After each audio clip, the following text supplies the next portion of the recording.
Boa noite. Ontem eu arrisquei que não estaria aqui hoje, mas cá estou eu.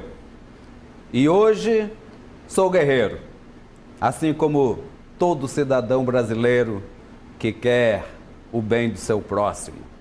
Estamos todos na luta e prontos ao combate, independente do local e da hora.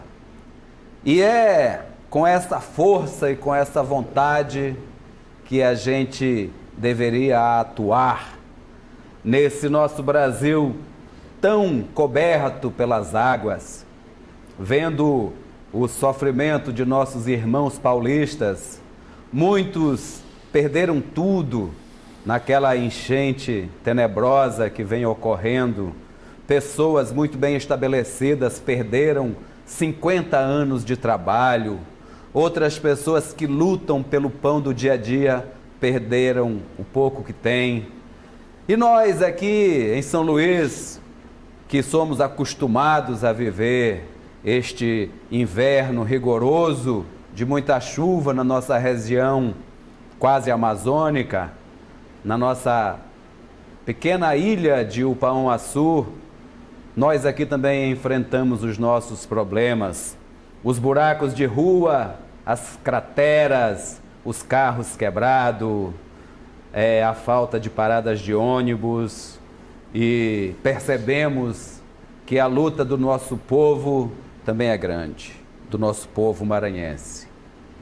Hoje eu passarei por uma experiência nova aqui nos analistas e contarei com a ajuda da análise unicamente do nosso convidado de hoje, que é o deputado estadual Rafael Leitoa. Deputado, muito obrigado pela sua presença. Eu que agradeço o convite, Geraldo. Um prazer participar de um programa tão nobre da TV Maranhense e estar aqui participando com você é sempre um prazer. A gente conversar sobre o nosso estado, principalmente sobre a política, que com certeza é o foco principal do programa, e dizer que sim, fico muito lisonjeado com esse convite. Estaremos aqui para a gente fazer esse bate-papo. Muito bem, só uma explicaçãozinha para os nossos amigos. O Natanael Júnior tá, como a gente diz lá em Maracassumé, enfiado nos fundos da rede com uma febre danada que talvez tenha trazido do Rio Grande do Norte ou de Pernambuco, já que ele chegou ontem de lá. Mas ele vai ficar bom, já está indo lá para a UPA e amanhã o guerreiro estará de pé. Se não aqui, mas em outro lugar. E nós vamos aqui hoje conversar com o deputado Rafael para saber, primeiro, essa sua função. O senhor é o líder do governo na Assembleia, está no segundo mandato, né, deputado? E o senhor já conheceu as cavernas da Assembleia o suficiente para exercer esta função tão nobre? Na verdade, Geraldo, a gente recebeu o convite do governador Flávio Dino no início da legislatura, na verdade no início da abertura dos trabalhos. Nós tivemos uma experiência acumulada do primeiro mandato que foi muito importante para essa nossa nova missão. Eu fui, no mandato passado, você deve lembrar que eu fiquei como suplente de uma coligação e assim que o governador tomou posse, convidou alguns deputados para serem secretários. Sim. E aí fui convocado, né, para tomar posse do mandato. Fiquei o primeiro ano na Assembleia Legislativa, conhecendo melhor a casa. No segundo, fui indicado líder do bloco e que por uma situação interna não conseguimos permanecer nessa liderança, mas assumimos a principal comissão daquela casa, que foi a Comissão de Constituição e Justiça, onde a gente pôde aprender bastante o trâmite, o processo legislativo que a Assembleia impõe, e foi muito importante para o nosso crescimento político lá dentro da casa. No terceiro ano, sim, vingou a liderança do bloco, um bloco bastante heterogêneo, um bloco com várias lideranças locais, com deputados mais experientes. E quando você é político de líder, de vários líderes, é uma missão meio espinhosa. Mas graças a Deus a gente conseguiu cumprir com êxito, tanto que fomos reconduzidos na última sessão legislativa da legislatura, né? E ficamos como os 2 últimos anos como líder do blocão, da base do apoio ao governador Flávio Dino. E recebi com muita honra a missão dessa nova legislatura de ser o líder do governo, trazendo já essa experiência da liderança do bloco parlamentar Unidos pelo Maranhão. Então, creio que conhecer as cavernas da Assembleia Legislativa, talvez a gente conheça a cada dia que passa ali. Eu acho que todo dia é um aprendizado diferente, é um conhecimento diferente e a gente vai aprendendo, né? Porque eu acho que a vida, para todos nós, é um eterno aprendizado. Então, cada dia que passa, a gente aprende mais um pouquinho. Alguns filósofos gregos do passado nos ensinaram bem sobre isso. Inclusive, quando um deles foi escolhido o homem mais sábio do mundo, foi o primeiro a dizer que só sabia que nada sabia. Nada mais bonito do que a modéstia, o senhor não acha, deputado? Com certeza, né? Eu acho o senhor vê isso pouco nos seus colegas políticos ou o senhor acha que, de maneira geral, a modéstia está bem instalada ou suficientemente instalada nas lideranças do Maranhão? Eu acho que, em alguns casos, sim, outros não. Vamos botar aí 50-50, né? 50-50, eu acho que a gente consegue ter a modéstia, né? Mas as urnas estão aí para avaliar, né? Periodicamente. Eu costumo dizer que a política, ela é um aprendizado frequente e uma avaliação constante, onde nós somos submetidos de 4 em 4 anos ou de 2 em 2 anos à avaliação popular, que coloca e que tira, né? Então não há nada mais bonito na democracia do que isso. E às vezes você aprende, né? Com cada eleição um aprendizado diferente. Certo. O senhor entra para substituir um sócio aqui do programa que já esteve aqui 3, 4 vezes na condição de deputado, na condição de analista político, já esteve aqui como secretário de Estado, que era o Rogério Cafeteira.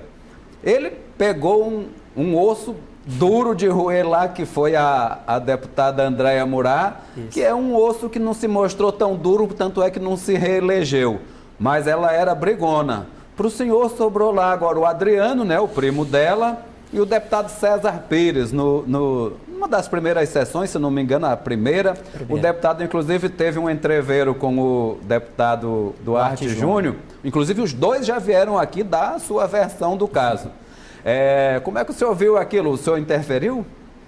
Com relação ao episódio do Duarte, porque o clima ficou pesado, né? Ou não foi necessário a ação do líder do governo? Não foi necessário. Eu acho que o primeiro momento da discussão e em seguida a réplica do próprio Duarte, eu acho que do deputado Duarte, eu acho que calor da discussão, primeira sessão, tudo tem a ver com isso.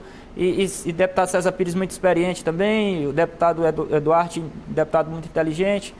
Não foi necessário a gente utilizar a liderança do governo para tentar acalmar. Acho que mais E também não foi preciso escolher um lado, deputado? Não foi preciso porque acho que ali o debate, às vezes acalorado, tem situações que não permite. São questões muitas vezes individuais, né? Eu não teria interrompido o deputado César, estava num primeiro... o problema deles, né, deputado? Exatamente, tem coisas que vocês não devem se meter. Isso, bem aí vocês resolvem entre vocês. E tanto que foi resolvido, digerido, hoje tem um relacionamento até bem amistoso. Institucional, assim, diria, né, deputado? Porque os dois aqui, em determinado momento, ainda cozinharam um pouco mais o molho. Digamos, mas institucional. Democraticamente. E defender suas posições. Que é natural do parlamento. O antagonismo são posições diferentes. O deputado César Pires é um deputado hoje de oposição, mas recente, há alguns anos atrás, foi deputado do governo, da base governista. Hoje, o deputado Duarte é um deputado da base governista. Então, é uma situação natural. Que pode, inclusive, se repetir, né? Espero que não. Mas que é verdade que ali são dois seres humanos, né? Dotados de emoções e de sensibilidade. O senhor espera grandes debates com a oposição ou o senhor acha que eles enfraqueceram mais ainda? Não, eu acho que não. Eu acho que a oposição, ela cumpre seu papel. Desculpa, Geraldo. Ela cumpre seu papel, ela tem deputados qualificados, como você citou. O bom debate, e é importante ter sim o segmento da oposição para fazer o contraponto, para fazer o contrassenso. Eu acho que a oposição em nada está diminuído. Talvez em número, mas em qualidade, acho que não perde tanto, não. Porque o deputado Adriano, que inclusive está começando a pegar o jeito lá, né? Só falta ele ter um pouco mais de esmero Acho que é a assessoria, né, começar, mas ele está fazendo o papel dele. O deputado César Pires parece que entrou um pouco mais de sola, né, porque embora fosse a oposição já no governo passado, ele sempre se mantinha mais tranquilo, quase que nem o deputado Roberto Costa, né? Esse nem na oposição está mais, né? É como os espaços vazios, né? As pessoas vão ocupando. A importância da oposição, ela é vital em qualquer casa legislativa. E o deputado César, um deputado bastante experiente, também tem feito seu papel ocupando esse espaço que ficou um pouco menor numericamente, volto a dizer, mas que com certeza faremos aí bons debates e discutiremos pautas importantes para o Estado do Maranhão, favorecendo ali o bom debate, elevando também o parlamento e, consequentemente, ajudando o povo do Maranhão a melhorar a sua qualidade de vida. Quem é o deputado assim da história mais recente assim do Maranhão que o senhor se destaca, que o senhor diz assim, este homem me influenciou? Ou nunca pensou nisso?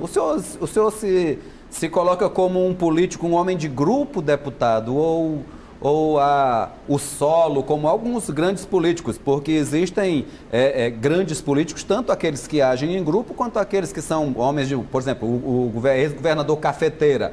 Ele praticamente era um político sozinho, embora fosse um líder, mas ele era muito sozinho. Já conversei com algumas pessoas que foram muito íntimas dele, que sempre destacam essa qualidade. O senhor tem algum parlamentar que o senhor destacaria como exemplo?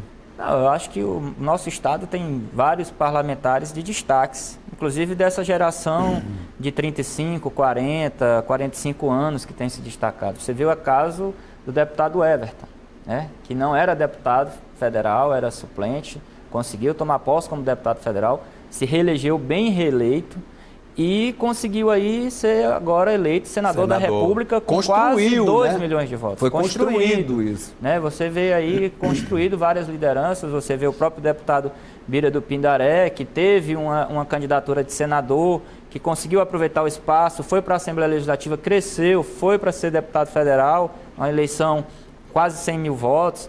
Você vê deputados aí que não é do meu campo político, né? Não está no meu campo político, por exemplo, o deputado Eduardo Braide, que cresceu significativamente com eleição majoritária. Então, a nossa geração, digo assim, porque também tenho mais de 35, tenho 36 anos, né? Faço 37 no mês que vem, que eu acho que a política está bem representada do nosso estado. Sem falar aqui do deputado André Fufuca, por exemplo, que ocupou um espaço nunca alcançado anteriormente por um deputado recente eleito na Câmara dos Deputados, se tornando vice-presidente daquela casa. Mas muito mal acompanhado, né, deputado Rafael? Me desculpe lembrar isso, mas você sentar do lado de Eduardo Cunha não é uma coisa que mas ele conseguiu ser reconduzido para a mesa diretora da Câmara sem a companhia do deputado Eduardo Cunha, né? Melhorou um pouco, mas não está grande coisa ainda. E conseguiu a reeleição dele, né? Você vê o próprio deputado Juscelino que conseguiu se reeleger, né? Então, assim, nós temos aí uma gama de políticos novos, né, com pouca idade, que estão aí. O próprio deputado Otelino Neto. O próprio governador, né? O próprio governador Flávio Dino. Eu acho que a transformação, a mudança daquela política, né, do estado do Maranhão, ela está aí colocada, está posta, né? Então, assim, sou sim um deputado de grupo, né? Meu partido, que é o PDT, nós conseguimos aí eleger 7 deputados estaduais, assim, nós fizemos a maior bancada, e você não pode, no meu ponto de vista, fazer política sozinho, você faz uma política de grupo.